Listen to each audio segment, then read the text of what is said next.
ये कहानी है 1938 की, कैरली नाम के एक आदमी की, हंगेरियन आर्मी में, और वो उस कंट्री का बेस्ट पिस्टल शूटर था।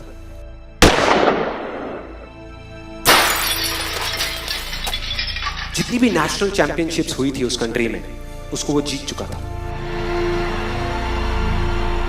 और सबको ऑलमोस्ट कंफर्म था कि 1940s में जो ओलंपिक्स होने वाले हैं उसमें गोल्ड मेडल कैरली को ही मिलेगा।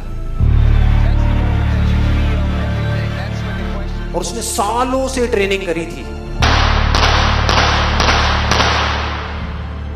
उसका एक ही सपना था, एक ही फोकस था कि मुझे अपने इस हाथ को दुनिया का बेस्ट शूटिंग हैंड बनाना है, बेस्ट बनाना है, बेस्ट बनाना है। और वो कामयाब हो गया, उसने बना लिया बेस्ट शूटिंग हैंड। सिर्फ 2 साल का फर्क था। 1938 में एक आर्मी का ट्रेनिंग कैंप चल रहा था। क्योंकि वो आर्मी में था तो एक एक्सीडेंट हो गया।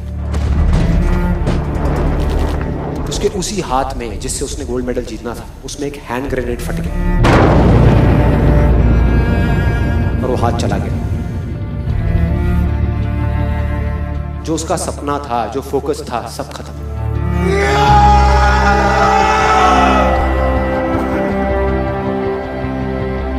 उसके पास 2 रास्ते थे। एक तो ये कि वो बाकी की पूरी जिंदगी रोता रहे और कहीं जा करके छुप जाए, या अपना जो गोल था जिस पे उसने फोकस किया हुआ था उसको पकड़ करके रखे। तो उसने फोकस किया उस पे नहीं जो चला गया था, जो उसके पास नहीं था। उसने फोकस किया उस पे जो उसके पास था।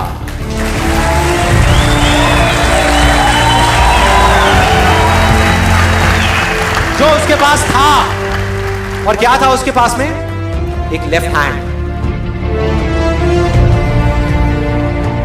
एक ऐसा हाथ जिससे वो लिख तक नहीं सकता था।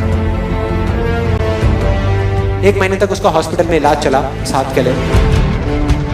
और सही 1 महीने बाद अपनी ट्रेनिंग शुरू कर दी इस हाथ की।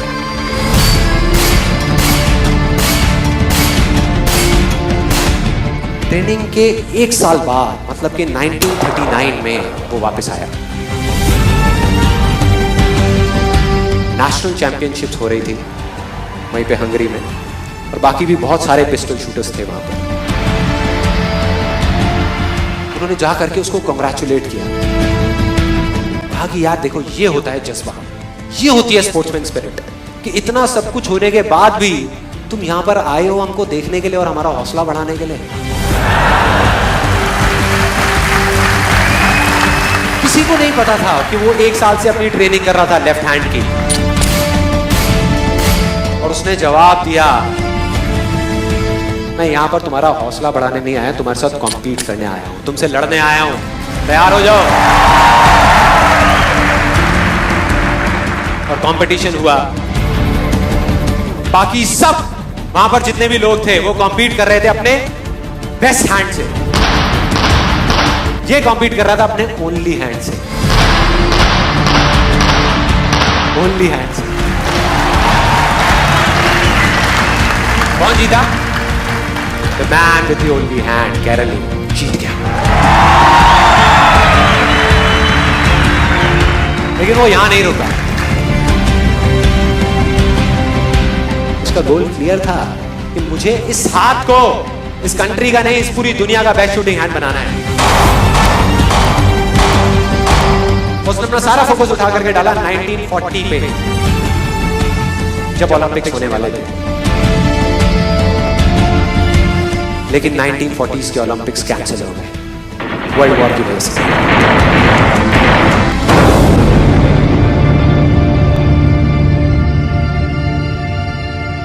उसने अपना सारा फोकस उठा करके कहां डाल दिया? 1944 में जो ओलंपिक्स होने वाले थे उसके ऊपर। और 1944 में जो ओलंपिक्स होने वाले थे वो भी कैंसिल हो गए वर्ल्ड वॉर की वजह से। फिर से कैंसिल।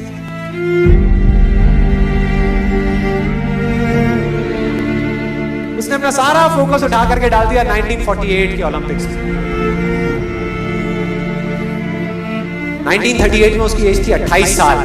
1948 में उसकी एज हो चुकी थी 38 इयर्स। और जो यंगर जो प्लेयर्स आते हैं निकल करके, उनसे कॉम्पीट करना मुश्किल होता चला जाता है। लेकिन मुश्किल नाम का ये वर्ड था ही नहीं उसकी डिक्शनरी में।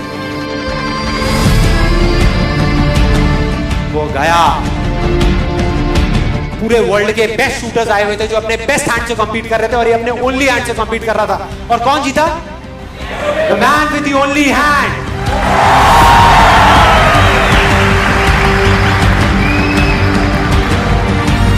लेकिन वो तब भी नहीं रुका।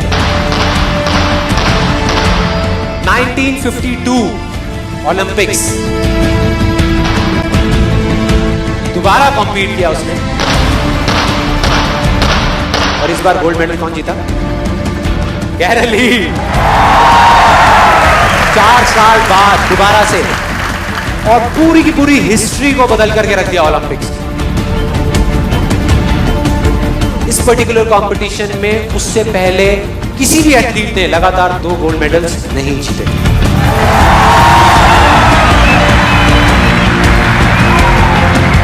अब किसी भी लूजर के पास चले जाओ, उसके पास लिस्ट होगी बहानों की कि मैं इस वजह से फेल हुआ अपनी लाइफ में, इस वजह से मैं कुछ नहीं कर पाया। बहुत लंबी लिस्ट है। और दूसरी तरफ विनर के पास चले जाओ, उसके पास में 1000 वजह होगी वो ना करने की जो वो करना चाहता है, सिर्फ एक वजह होगी वो करने की जो वो करना चाहता है, और वो कर जाएगा।